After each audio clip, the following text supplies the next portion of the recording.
Hello everyone, welcome to our channel मिसम edu a premium coaching centre. तो students, आज हम पढ़ेंगे अंबर भाग का चैप्टर 3, ठीक है, जो है ब्रज की संध्या। ठीक है, तो इसके जो कवि हैं अयोध्या सिंह उपाध्याय, उनका निकनेम है हरिऔध, लोग उनको हरिऔध बुलाते हैं।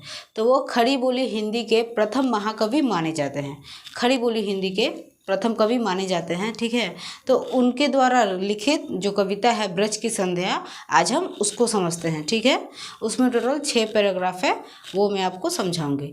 तो आप लोग अपना बुक खोलिए और देखिए, यहाँ पे ब्रज की संध्या स्टार्ट करते हैं। तो ब्रज की संध्या देखिए,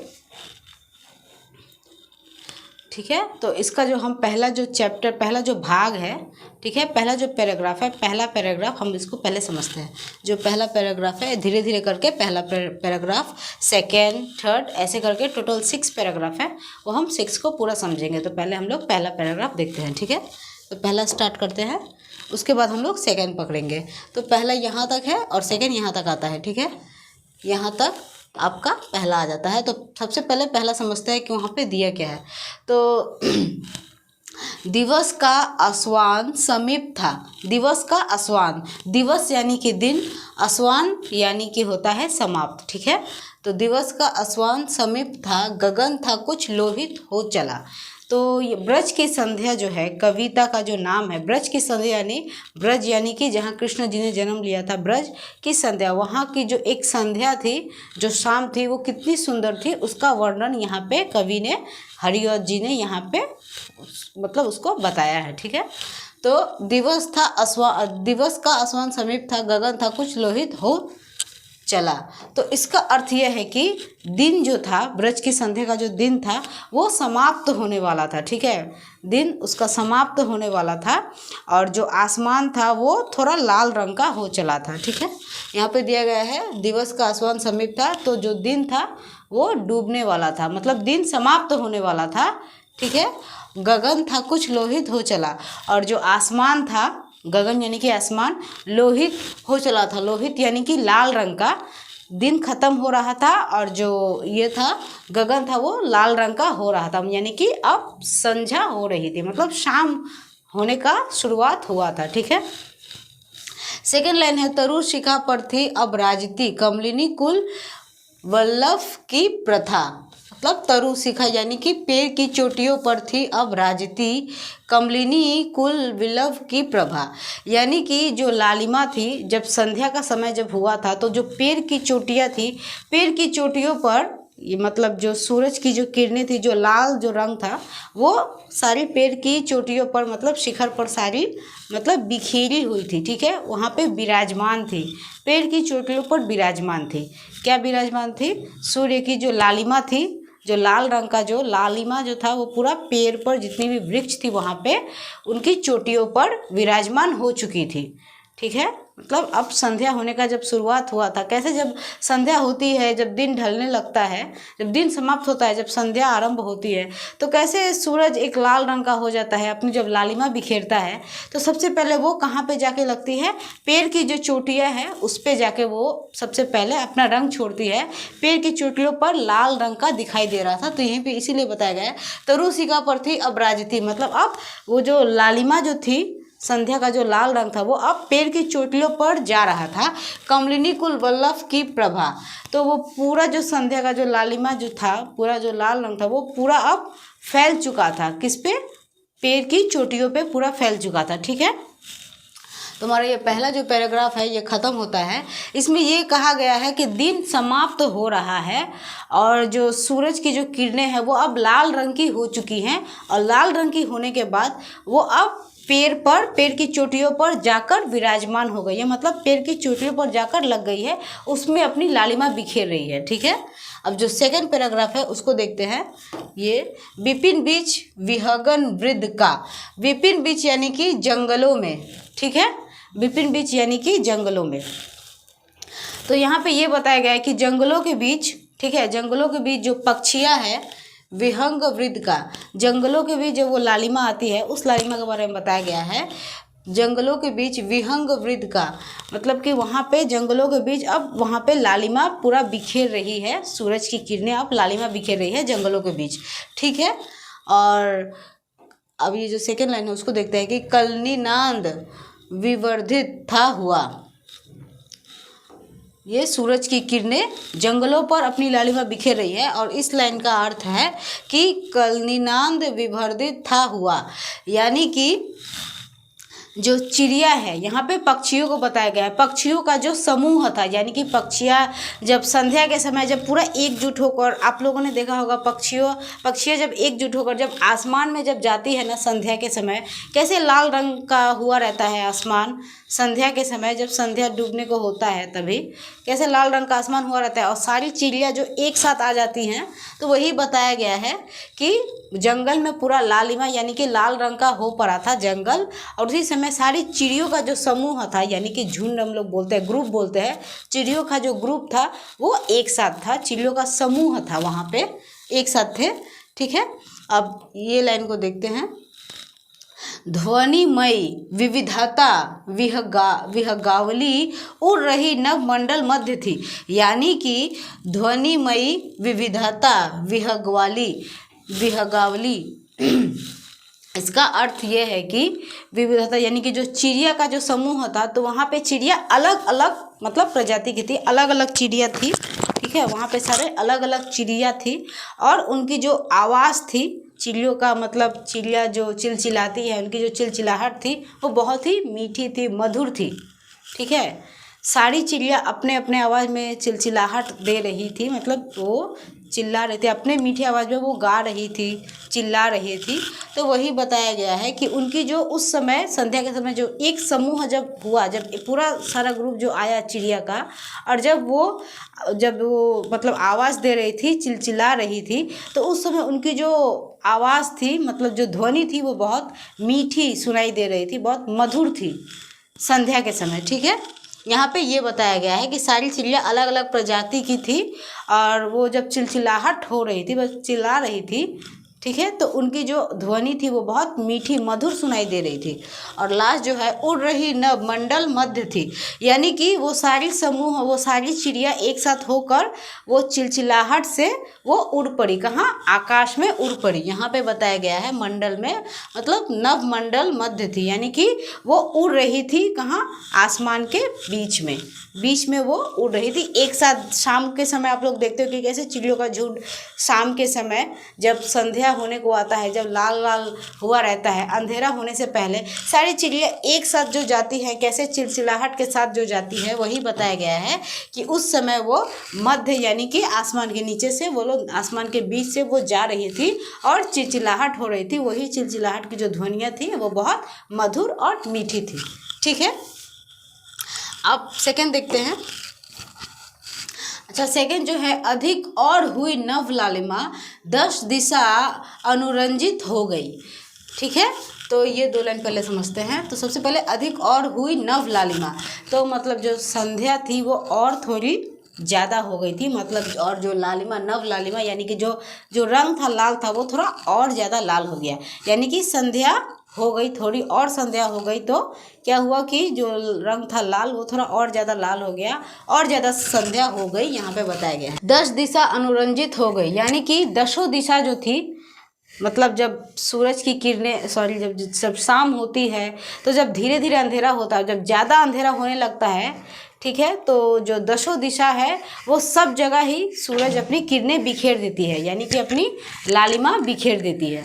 तो यहाँ पे यही बताया गया है कि 10 दिशा अनुरंजित हो गई, यानी कि 10 दिशा जो थी, 10 दिशा में सूरज की जो लालिमा थी, सूर्य की किरणें, वो मतलब जो लालिमा थी संध्या के समय की, वो सारी फैल चुकी थी। 10 दिशा में वो संध्या के समय की जो लालिमा थी वो फैल चुकी थी। ठीक है, सकल पादप पुष्प हरितिमा, यहाँ पे ये बताया गया है कि जो कमल है और जो मतलब कमल पुष्प, ये जितने भी वन जंगल में सारे जो पुष्प हैं वो, और जो हरितिमा का अर्थ होता है हरियाली, वो सारी हरियाली सी दिख रही हैं। यानी कि सूरज की जब किरणें पेड़ की चोटियों के बाद जब धीरे धीरे नीचे आती हैं, तो उस समय सबसे पहले वो कहाँ कहाँ पड़ती है, वो सबसे पहले नदी में दिखाई देती है। सूरज की जो लालिमा है वो नदी में दिखाई देने लगती है, तो नदी के ऊपर ही फूल उगते हैं, कमल फूल, तो उसी कमल फूल में दिखाई दे रही है। और वहाँ पे जो जितना भी जंगल है, जो हरियाली है, वृक्षों की, पेड़ की, छोटे छोटे जो होते हैं उन सब में वो लालिमा बिखेर रही है, जो कि और भी सुंदर दिख रहा है। तो वहाँ पे वही बताया गया है कि पुष्प सकल मतलब कि वहाँ पे जो सूरज की जो परछाई पड़ रही है वो परछाई पूरा हरियाली दे रही है, मतलब बहुत ज़्यादा सुंदर लग रही है। ठीक है, अरुणिमा अविनित मस्जिद सी हुई, मतलब हरियाली से वो और भी ज़्यादा सुंदर लग रही हैं। ठीक है, जो और थोड़ा नीचे आई है जो हरियाली है, जहाँ पे नदी के थोड़े ऊपर जो फूल होते हैं कमल फूल, वो सब में जब पड़ी है तो वो थोड़ा और भी ज़्यादा हरियाली सी दिख रही है। और वहाँ पे जो छोटे छोटे जंगल है वो और भी ज़्यादा सुंदर लग रहे हैं, उसमें भी पूरा सूरज अपनी लालिमा बिखेर रही है, मतलब सूरज की परछाई पड़ रही है। ठीक है, सूरज की परछाई दिखाई दे रही है। अब नेक्स्ट जो है वो देखते हैं, झलकने पुलिनों पर भी लगी गगन के तल की यह लालिमा। यहाँ पे अब ये बताया गया है कि अब पेड़ की चोटियों के बाद जब वो नीचे आती है तो झलकने यानी कि नदी में, ठीक है, नदी में दिखाई दे रही है, पुलिनों पर भी लगी, मतलब नदी में जब दिखाई दे रही है परछाई, वो बताया गया है। गगन के तल की यह लालिमा, कि आसमान के नीचे की जब वो किरणें, जब वो परछाई है, सूरज की जो परछाई है, जो लालिमा है, वो जब नीचे आती है तो जब नदी में वो दिखाई दे रही है, वो नदी में अपना रंग बिखेर रही है। यहाँ पे ये बताया गया है, आसमान के नीचे की जो लालिमा होती है, जो अब पेड़ों के नीचे से आ जाती है, पहले पेड़ पे आती है, फिर पेड़ के नीचे से जब आती है तो नदी पे दिखाई देने लगती है, तो वही बताया गया है। ठीक है, सरी सरोवर के जल में पड़ी, अब वो नदी में दिखाई दे रही है। ठीक है, नदी में दिखाई दे रही है, जल में पड़ी। अब अरुणता अति ही रमणीय थी, यानी कि नदी में पड़ने के बाद उसकी जो परछाई है, सूरज की किरणों की परछाई, देखा होगा संध्या के समय कैसे जब सूरज डूबता है तो वो जो मतलब सूरज की किरणें हैं वो लाल, फिर गहरा लाल होने लगती है। तो वहीं पे जो नदी पे जो परछाई पड़ती है वो थोड़ी और लाल लाल, जो कितनी सुंदर दिखाई देती है, उसी के बारे में बताया गया है। रमणीय यानी कि सुंदर लग रही, यानी कि शोभामय, यानी कि रमणीय यानी कि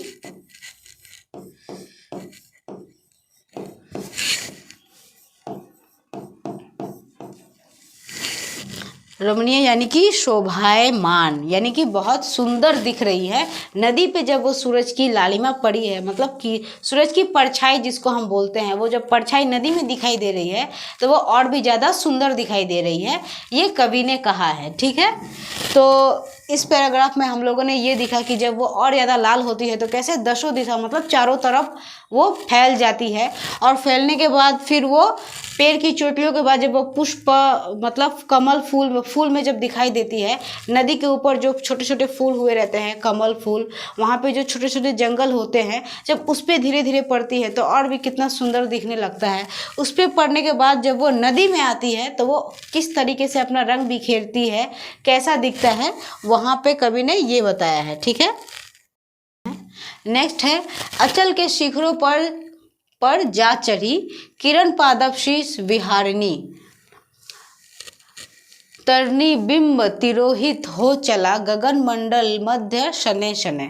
तो सबसे पहले इसका पैराग्राफ ऊपर वाला देखते हैं, ये 5वां नंबर है। ठीक है, कि अचल के शिखरों पर जा चढ़ी, यानी कि नदी से अब वो कहाँ जा रही है, अब वो पर्वतों की चोटियों में जा रही है। अतल की शिखरों यानी कि पर्वतों की चोटियों पे जा पहुंची है। ठीक है, तो वो पर्वतों की चोटियों में, ये पर्वतों की चोटियों में, ठीक है, ये पर्वतों की चोटियों में यहाँ पर वो लालिमा सारा बिखेर रही है। ठीक है, सूरज की किरणें पर्वतों की चोटियों पर जा पहुंची है। नदी से उठ के कहाँ गई, पर्वतों की चोटियों पर गई।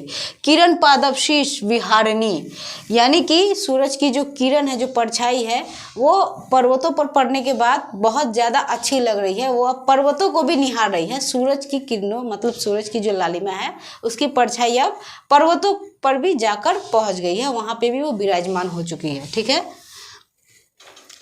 तरनी बिंब तिरोहित चला, इसका अर्थ यह है कि अब वो वहाँ से जब निकल रही है, वहाँ से निकलने के बाद, मतलब पर्वतों के बाद वो कहाँ आ जाती है, गुफाओं में। पर्वतों के पास जो गुफाएं रहती हैं, वो गुफाओं में भी अब वो पर्वतों के नीचे से जा पहुँची है। पर्वतों की चोटियों पर जाने के बाद वो कहाँ जा रही है, पर्वत जंगल के पास, पर्वतों के पास से वो जा रही है कहाँ, गुफाओं में। ठीक है, वो गुफाओं में अब जा पहुंची है, ये कवि ने कहा है। गगन मंडल मध्य शनै शनै, कि अब वो जब पर्वतों की चोटियों के बाद जब बहुत ज़्यादा अब पूरा संध्या जब होने को आता है, तब वो पर्वतों की चोटियों छोड़कर अब वो सीधा कहाँ जाती है, गगन मंडल मध्य शनै शनै, मतलब वो अब पर्वतों की चोटियां छोड़कर अब वो गुफा में जाती है। ठीक है, सूरज की किरणें धीरे धीरे पर्वतों की चोटियों को भी छोड़ने के बाद अब वो धीरे धीरे गुफा में जा रही है। ठीक है, तो गुफा में जा रही है, तो उसके बाद गगन मंडल मध्य शनै शनै, शनै शनै का अर्थ है धीरे धीरे। ठीक है, तो अब जो आसमान है, मंडल, गगन मंडल यानी कि पूरा आसमान।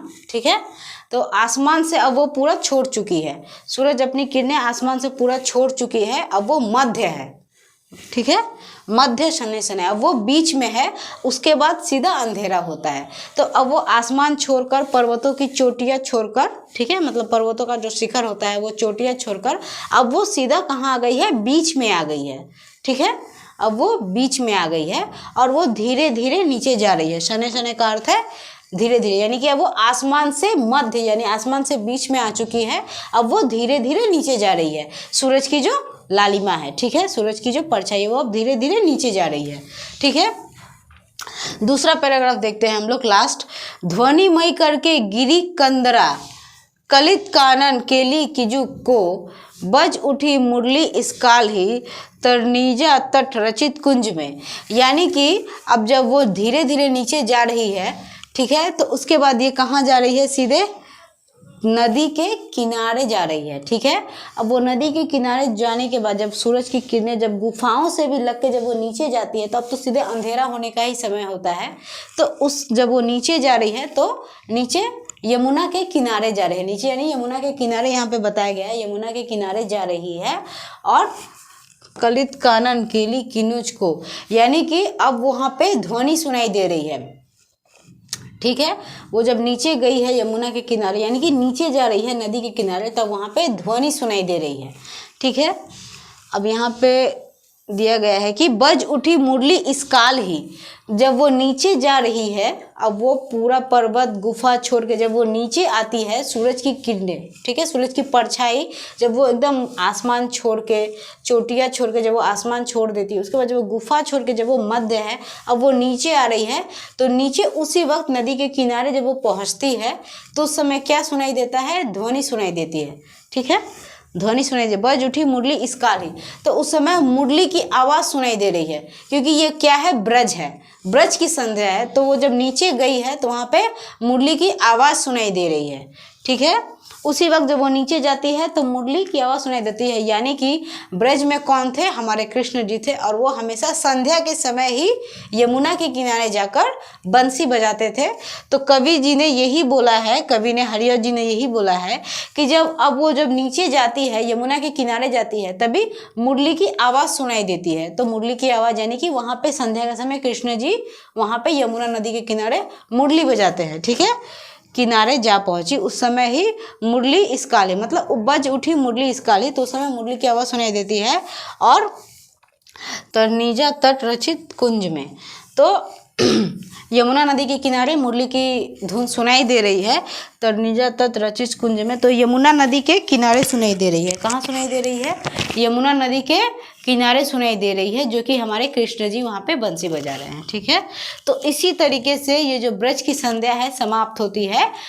अंत में जब शाम का एकदम समय जब नज़दीक होता है, जब अंधेरा होने को होता है, तभी वहाँ पे मुरली की आवाज़ सुनाई देती है, जो कि बहुत सुंदर लगती है।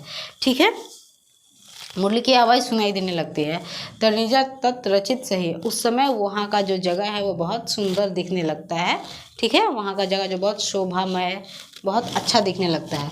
तो इसी के साथ जो ब्रज की संध्या है, ठीक है, उसका जो कविता है, वो कविता का फुल एक्सप्लेनेशन यहीं पे ख़त्म होता है।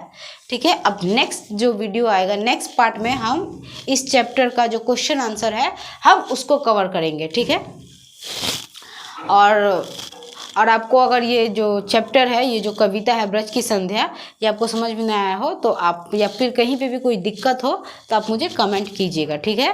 तो इसी प्रकार ये ब्रज की संध्या यहीं पे ख़त्म होती है। नेक्स्ट वीडियो में हम इसका क्वेश्चन आंसर डिस्कस करेंगे, वो हम देखेंगे, ठीक है। और वीडियो पसंद आए तो लाइक शेयर कीजिएगा ज़्यादा से ज़्यादा और सब्सक्राइब कीजिएगा।